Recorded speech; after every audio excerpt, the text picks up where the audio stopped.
राम मंदिर बन गया, जाओ वहाँ पे राम राम जपो। क्या क्या यार, दुनिया है क्या? दुनिया एक माया है, दुनिया एक माया है बस। मनरेगा तो गड्ढा खोदने वाले एक जॉब कांग्रेस देके गई थी, एकदम घटिया।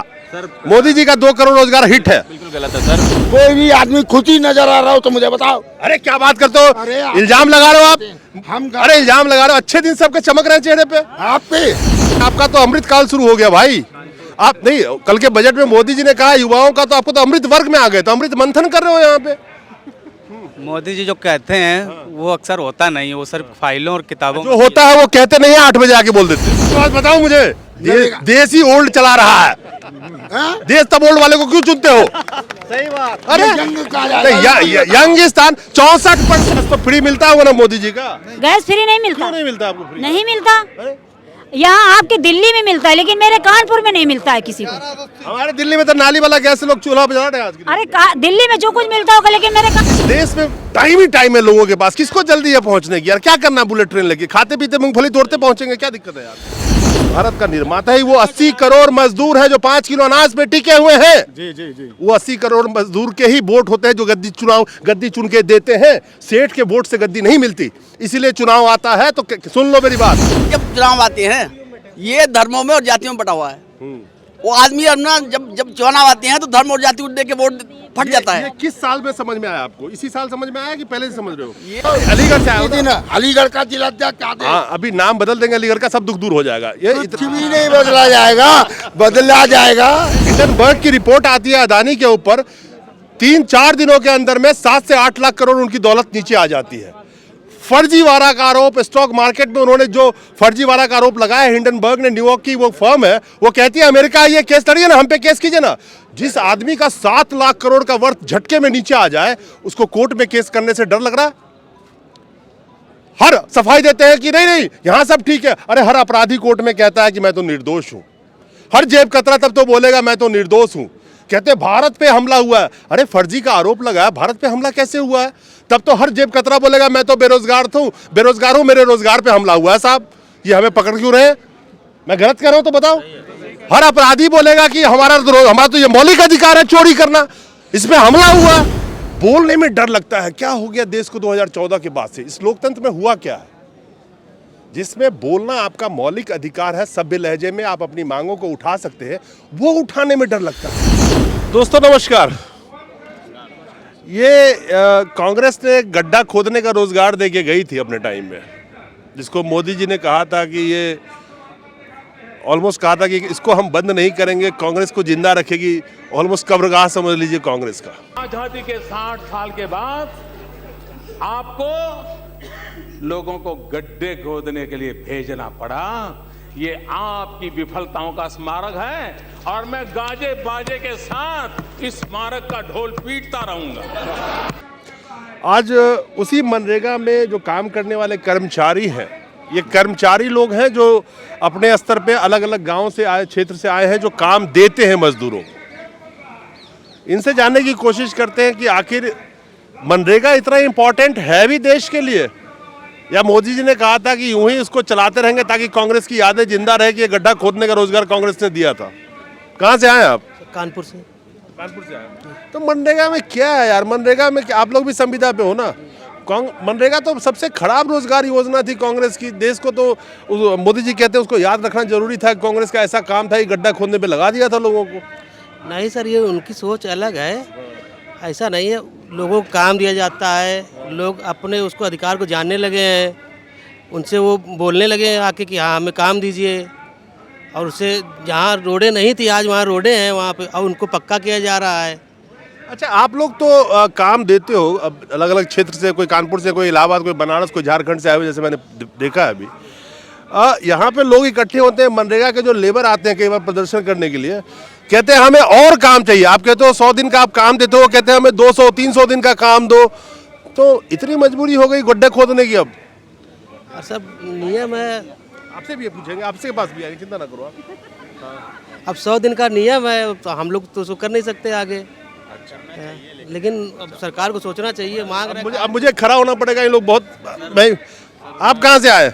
कानेपुर से आए हैं। कानेपुर से आए हैं आप? जी जी जी। अच्छा, तो मनरेगा में आप जैसा कि आपने कहा कि माननीय प्रधानमंत्री जी ने इस मनरेगा योजना के विषय में ऐसा बोला था। नहीं बोला था, मैं गलत कह रहा हूँ? जी जी बिल्कुल बोला था, वो न्यूज में भी आया था। लेकिन बाद में आपने देखा होगा कि जब कोरोना काल आया है तो इसी की वजह से उनका जीविकोपार्जन हुआ और बहुत से मजदूर जो बाहर जॉब करते थे छोड़ कर के आए थे, इसी मनरेगा योजना में अच्छी तरह से अपना परिवार का पेट पाला और सब अच्छी तरह से किया। कोरोना के पहले भी बहुत लोग उसी पे डिपेंडेंट थे। कोरोना तो एक कह दीजिए आ गया तो ठीक है, कोरोना से पहले भी उसी पे डिपेंडेंट थे। नहीं वो सही बात है, लेकिन इसका यूपी गवर्नमेंट ने भी इसकी सराहना की बाद में कि हमने कोरोना काल में इतने बाहर से जो आए हुए थे, जो बेरोजगार हुए थे, उनको रोजगार दिया। तो इस तरह से अगर उन्होंने प्रधानमंत्री जी ने ये कहा था कि ऐसी योजना है तो हमें नहीं लगता कि अब उस पर ये बात होना चाहिए। आपको कितनी संविदा राशि मिलती है? हम लोगों को 15,000। जी जी जी ठीक है। हाँ जी बताइए आप। मेरा तो एक ही सवाल है कि मनरेगा तो गड्ढा खोदने वाले एक जॉब कांग्रेस देके गई थी, एकदम घटिया। मोदी जी का 2 करोड़ रोजगार हिट है। बिल्कुल गलत है सर। मनरेगा एक ऐसी योजना थी जो पहली बार राइट टू वर्क हम लोगों को मिला था। जैसे कि राइट टू इन्फॉर्मेशन आई थी, कांग्रेस ने दिया था, उसी तरह राइट टू वर्क का हम लोगों को कानून मिला पहली बार। मनरेगा वो योजना है। मनरेगा ने गड्ढे नहीं खोदे, मनरेगा ने उन जगहों पर, उन गाँव में रास्ते बनाए हैं जहाँ कभी भी मोदी जी या सांसद जी जाते थे तो ये कमर से गड्ढे से घुस जाते थे, वहाँ सड़कें बनाई हैं हमने। मनरेगा ने आज गौशाला जैसी जो योजना है वो मनरेगा चला रही, क्यों नहीं किसी दूसरी योजना को दे देते हैं? मनरेगा विश्व की पहली योजना है जो इतनी पारदर्शी है, जिसमें मनरेगा का भी अब जो लेबर हैं सर, हर कार्यालय में कर्मचारियों की अंगूठा से हाजिरी लगती है। अब मनरेगा को इतनी बड़ी योजना है, उनको मजबूर कर दिया है कि नहीं साहब, लेबर की भी आप हाथ से हाजिरी लगाएंगे, अंगूठे से। इतनी पारदर्शी योजना। आप कहाँ से आई हैं मैडम? कानपुर से। कानपुर से आई हैं? आप तो मुस्कुरा रही हैं खुद से, क्या दिक्कत हो गई यहाँ पे आ गई बताइए? सर जी बहुत दिक्कतें हैं। बहुत दिक्कत है। और क्या दिक्कत न होती तो मोदी जी के राम राज में दिक्कत है, ऐसी मत बोलो आप। दिक्कत न होती तो यहाँ दिल्ली की धरती पे इतनी ठंड में हम लोग क्यों आते हैं? यहाँ पर अपना घर परिवार छोड़कर कानपुर जिले से यहाँ पर क्यों आते हैं? क्यों आए? पहले आप ही से पूछो, क्यों आए बताइए? अरे अपने अधिकारों के लिए आए हैं। जिस तरह हम लोग गाँव में काम करते हैं, मजदूरों को काम देते हैं, जिस वजह से गाँव का विकास हो रहा है, हमें लोग अपने जीवन यापन के लिए संघर्ष करें। हमारा पेमेंट नहीं टाइम से मिलता और हम लोगों को ऐसे बंधुआ मजदूर बना दिया गया है कि जो हम लोग 8,000 की मजदूरी करते हैं, जो उनके घर में वर्कर होंगे वो नहीं 8,000 पाते होंगे। जिस तरह के हम लोगों को दिया जा रहा है और उसमें भी टाइम से नहीं मिलता है। टाइम से नहीं मिलता? नहीं मिलता है टाइम। कितना डिले होता है? 3 महीने 4 महीने, पिछले साल का 5-5 महीने का पड़ा है। बताओ कैसे जीवन यापन होगा किसी का? अब और कहेंगे कि ये मनरेगा के चोर हैं, किस तरीके से वो अपने घर का पालन करते हैं बताइए? आप अगर सोचिए कि अगर सरकारी कर्मचारी का 1 महीने का पेमेंट रुक जाता है तो उसकी धज्जियाँ उड़ जाती हैं, लेकिन मनरेगा कर्मचारी का 4-4 5-5 महीने का पेमेंट रुकता है तो वो अपने बच्चों का लालन पालन कैसे करते हैं बताइए? कभी सुना है कि किसी मंत्री जी का तनख्वाह 2 दिन लेट पहुंचा हो अकाउंट में, या 2 महीने नहीं मिला हो? इवन उनका जो भत्ता मिलता है ऑफिस के लिए भी, जो लाखों लाख रुपए मिलते हैं, वो भी टाइम पे आता है। लेकिन जो लोग चंद रुपयों पे, मैं चंद रुपए इसलिए कहता हूँ कि 7,000, 10,000, 8,000 की कीमत क्या है इस देश में? अगर आप 25,000 रुपये महीने कमाते हैं तो टॉप के 10% में आते हैं। 138 करोड़ की आबादी वाले देश में अगर आप 25,000 रुपये कमा रहे हैं तो टॉप 10% में है। क्या खूबसूरत चीज़ है। ये तो 10,000 के करीब कमाती है। 10,000 नहीं मिलता। 10,000 वाले 25% में आते हैं। इस देश के 25% जनता, आंकड़ा बता रहा हूँ, 138 करोड़ में से अगर आप 10,000 रुपये कमाते हैं तो टॉप 25% में आप आ जाएंगे। 7,788 रुपये मिलता है। 10,000 योगी जी ने 4 अक्टूबर को। गैस तो फ्री मिलता होगा ना मोदी जी का? गैस फ्री नहीं मिलता। क्यों नहीं मिलता आपको फ्री? नहीं मिलता। यहाँ आपके दिल्ली में मिलता है, लेकिन मेरे कानपुर में नहीं मिलता है किसी को। हमारे दिल्ली में तो नाली वाला गैस से लोग चूल्हा बजा रहे हैं आज। अरे दिल्ली में जो कुछ मिलता होगा, लेकिन मेरे कानपुर में नहीं मिलता है। मेरे कानपुर में तो एक पैसों के लिए लोग मजबूर होते हैं। अच्छा, इसीलिए हम यहाँ पर अपनी मांगों को लेकर के आए कि हमको कुछ नहीं चाहिए। हमारे सारे गृहिणी भी है। देश में महंगाई है, राशन चलाने में कुछ दिक्कत होती है? बहुत दिक्कत होती है। क्या दिक्कत होती है? अरे दाल 100 रुपए किलो मिलती है और हम लोगों को 7,788 रुपए मिलता है। अपने बच्चों को केवल 1 महीने की दालें खिला पाएंगे, सब्जी नहीं खरीद के खा पाएंगे, आटा नहीं खिला पाएंगे। 30 रुपए किलो आटा मिलता है। बच्चे हमारे अनपढ़ रहेंगे, पढ़ कैसे पाएंगे बताइए? बहुत बड़ी बात, जिस देश में शिक्षा मौलिक अधिकार है बच्चों को, उसमें अगर इसको 7,000 इनको मिलता होगा तो क्या किसी बच्चे को गली मोहल्ले के भी प्राइवेट स्कूल में पढ़ा पाएंगे? कह रही है कि पेट भरे या बच्चों को पढ़ाए। खैर, आप कहाँ से? आपका तो अमृत काल शुरू हो गया भाई।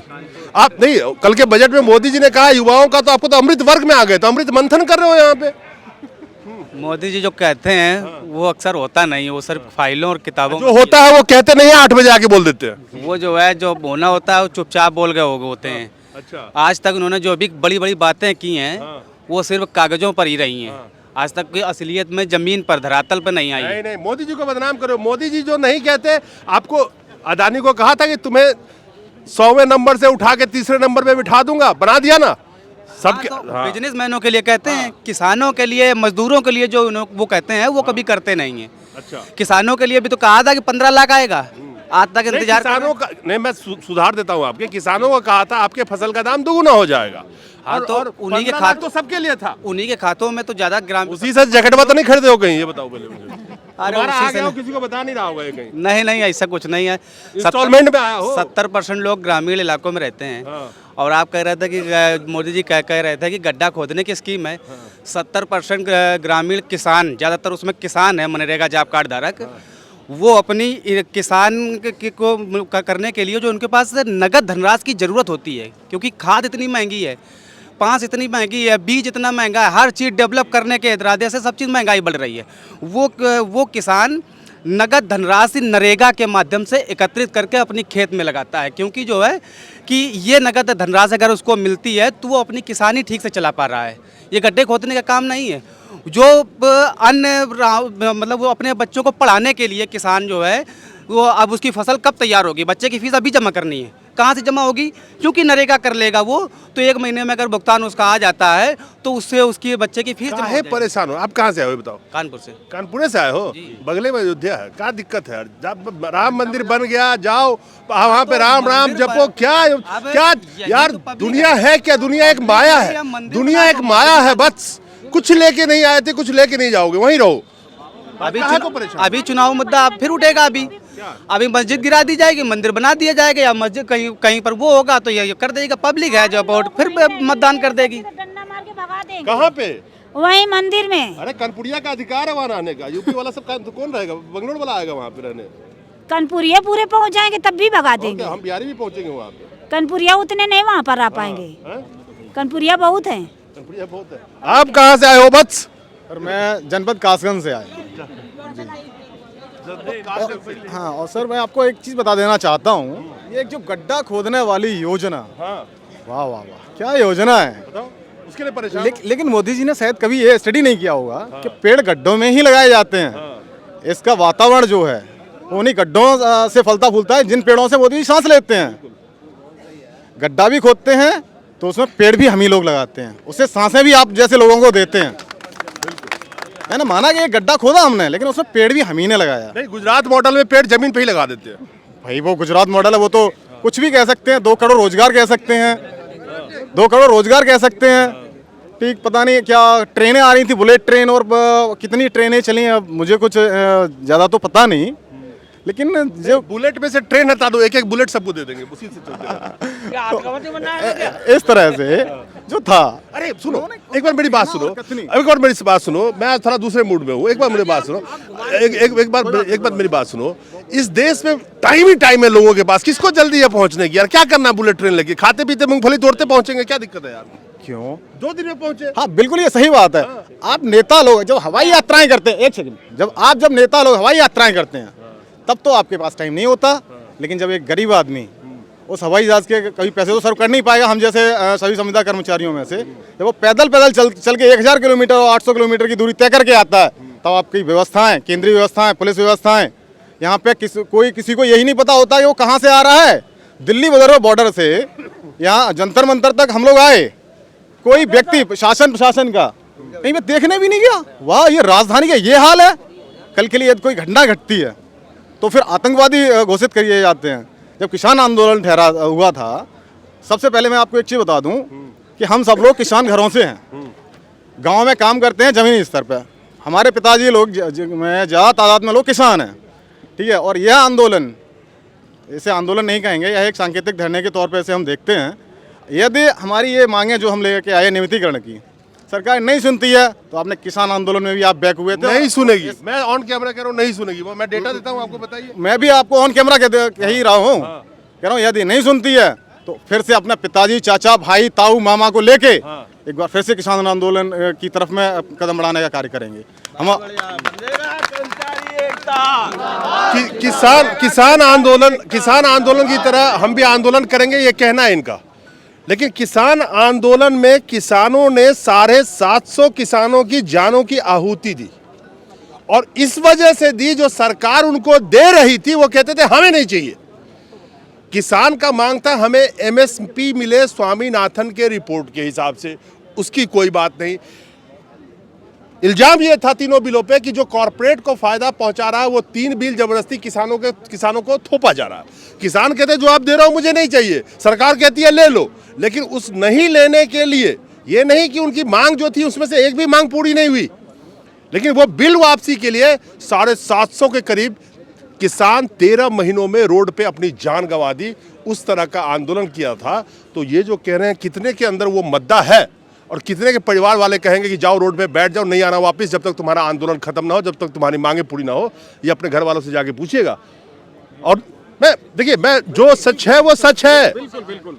वो आप किसान परिवार से आते हो ना, किसान, ये भारत का निर्माता ही किसान है। इस भारत का निर्माता ही वो 80 करोड़ मजदूर है जो 5 किलो अनाज पे टिके हुए हैं। जी जी जी। वो 80 करोड़ मजदूर के ही वोट होते हैं जो गद्दी चुन के देते हैं। सेठ के वोट से गद्दी नहीं मिलती, इसीलिए चुनाव आता है। तो सुन लो मेरी बात, इसलिए चुनाव आएगा तो नेताजी फटे कपड़े और मोटरसाइकिल चढ़ते नजर आएंगे, और चुनाव खत्म होकर जब जीत जाएंगे तो फॉर्च्यूनर पे तुम्हें उड़ते नजर आएंगे, तुम्हें दिखाई भी नहीं देंगे। हाँ, तो हमारे उत्तर प्रदेश में यही तो हुआ था। जब चुनावी वक्त था, पिछले साल विधानसभा चुनाव आ रहा, तो 2017 में योगी जी ने बाकायदा सभी ब्लॉक पे एक बस लगवाई गवर्नमेंट के खर्चे से। देखा था हमने, हम लोगों को सारे बसें सर्विस में लगी हुई थी। हम लोगों को ससम्मान वहाँ बुलाया, हम लोगों को क्या दिया, लॉलीपॉप, आपको ईपीएफ मिलेगा, एचआर पॉलिसी मिलेगी। आज दिन तक पता नहीं कहाँ पे हमारा ईपीएफ जा रहा है, ईपीएफ कटता। चलिए मैं आपके पास आता हूँ। लॉलीपॉप का इन्होंने नाम लिया, जब चुनाव आती है तो जनता जुटाने के लिए लॉलीपॉप लागेलू गाना भी चलता रहता है। बड़ा परेशान हो, इधर आओ, सामने आओ, सेंटर में आओ। हाँ बताओ। हाँ, मैं अलीगढ़ जिला से अध्यक्ष बोल रहा हूँ। हाँ, अध्यक्ष बोल रहे हो? हाँ, सुन पाते। मोदी जी सुन रहे हैं, बताइए। ये सबसे बड़ी योजना है शायद भारत सरकार की, जिसमें 80,000 करोड़ खर्च होता हुआ, मगर यहाँ में टोटली काम चला रहे संविदा कर्मी। ये संविदा कर्मी होते कौन है? इसको योजना को जो काम चला रहे संविदा कर्मी, मतलब छोटी मोटी योजनाओं चला रहे गवर्नमेंट के कर्मचारी। हमें गवर्नमेंट क्यों नहीं कराया जा रहा? गवर्नमेंट एनीवे, मैं आता हूँ इस पे, लास्ट पे कंक्लूजन पे आता हूँ। एक मिनट आता हूँ। हाँ जी साहब, कहाँ से? इधर आइए, सेंटर में आइए ना, मेन स्टेज पे आइए आप, बताइए। हाँ अब बताइए। किसान का बेटा हूँ। हाँ। और यहाँ इस देश में 99% लोग किसान के ही बेटे हैं। जब हम शुरू हुए थे तो सब दुनिया जब शुरू हुई थी तो किसान ही सब करते थे, कोई नौकरी नहीं करता था उसमें। आजकल किसान बहुत बुरी स्थिति में है। वो तो दुनिया को पता है, भारत के हर लोगों बिल्कुल को पता है, और सरकार को पता नहीं है। किसान की एक ही सबसे बड़ी कमजोरी किसान के मजदूर की। हाँ। वो बताऊं क्या है? क्या? वो ये है कि जब चुनाव आते हैं, ये धर्मों में और जातियों में बटा हुआ है। वो आदमी अपना जब चुनाव आते हैं तो धर्म और जाति दे के वोट फट जाता है। ये किस साल में समझ में आया आपको? इसी साल समझ में आया कि पहले से समझ रहे हो? ये मैं बहुत पहले समझ रहा हूँ, लेकिन मैं जॉब करता हूँ, इस चक्कर में मैं कोई धंधे बनने में शामिल नहीं होता। आपको देख के मैंने इसलिए आज पहली बार माइक में बोल रहा हूँ। शुक्रिया। सिर्फ इन्होंने एक बात कही है, इन्होंने एक बात कही है, बड़ी इंपॉर्टेंट बात है कि मैं जॉब करता हूँ, इसी जगह पे, धरने वाले जगह पे बैंक वाले, LIC वाले, अलग अलग गवर्नमेंट सेक्टर वाले आते हैं। बोलने में डर लगता है, क्या हो गया देश को 2014 के बाद से? इस लोकतंत्र में हुआ क्या है जिसमें बोलना आपका मौलिक अधिकार है, सभ्य लहजे में आप अपनी मांगों को उठा सकते हैं, वो उठाने में डर लगता है। धरना देंगे सरकार के खिलाफ, कहेंगे नहीं सरकार से मैं खुश हूं।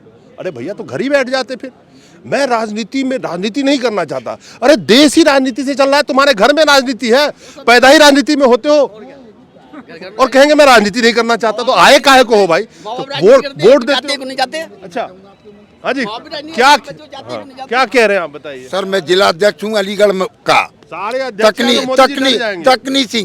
तकनीकी सहायकों का। हाँ। आप बताइए 9 महीने से वेतन नहीं मिला है अलीगढ़ जिले के अंदर, हाँ। और मोदी जी कहते हैं ये कर देंगे। योगी जी ने आश्वासन दिया था, 1 साल हो गया, रोटी के लिए तरस रहे नरेगा के कर्मचारी। हमारी कहते हैं रात को जाइए, कोरोना पीरियड में सबसे ज्यादा मेहनत किसने की? मनरेगा ने पूरी अर्थव्यवस्था कितने बदली? भारत की मनरेगा ने। सब घरों में पड़े हुए थे, हम सुबह जाते थे, 10-10 हजार आदमियों को हमें नौकरी देनी थी। आज हम क्या है? आज हम सड़कों पे हैं, हमें रोटी नहीं है। 9 महीने हो गए, IAS अधिकारी को एप्लीकेशन दी, क्या करूं? उच्चायुक्त से बात करी, अरे किसी से बात मत करो। अलीगढ़ से आए हो ना? अलीगढ़ का जिला अध्यक्ष आदेश। हाँ, अभी नाम बदल देंगे अलीगढ़ का, सब दुख दूर हो जाएगा। ये कुछ भी नहीं बदला जाएगा, बदला जाएगा। आप पे दुआ है, अगर ज्यादा तकलीफ हो, अगर ज्यादा तकलीफ है, फिर राजनीति नहीं करनी है तो कहाँ है यहाँ पे भाई? एक बार बताओ, फिर आ गए भाई, तो क्या बोला मैंने? अभी अलीगढ़ का नाम बदल देंगे, सब दुख दूर। 50,000 रुपए। ये कराओ हमारा काम। क्या बात करते हो? अंबानी नाम रख लो, तुम भी बच जाओ। आदमी 16 साल से ये बुजुर्ग हो गए, अब इन्हें नौकरी कौन देगा? गार्ड नहीं रखा जाएगा। 40 साल से बड़े आदमी को young and dynamic India want है। इंडिया तो यंग एंड डायनेमिक मांगने, ओल्ड को कौन लेगा? ये महात्मा गांधी लेंगे क्या? हमारे नरेगा के। एक बात बताओ मुझे, देश ही ओल्ड चला रहा है, देश तब ओल्ड वाले को क्यों चुनते हो? सही बात। अरे यंगिस्तान 64% आबादी 64% आबादी जवानों की है, और चुनोगे तो मुंह में दांत नहीं, पेट में हाथ नहीं वालों को। अब हमारे क्या रह गया? अब महात्मा गांधी जी के योजना में सारे बुजुर्ग जैसे चेहरे लटके हुए, कोई भी आदमी खुशी नजर आ रहा हो तो मुझे बताओ। अरे क्या बात करते हो? इल्जाम लगा रहे हो आप? अरे इल्जाम लगा रहे हो? अच्छे दिन सबके चमक रहे हैं चेहरे पे, आपके हमारे नहीं था।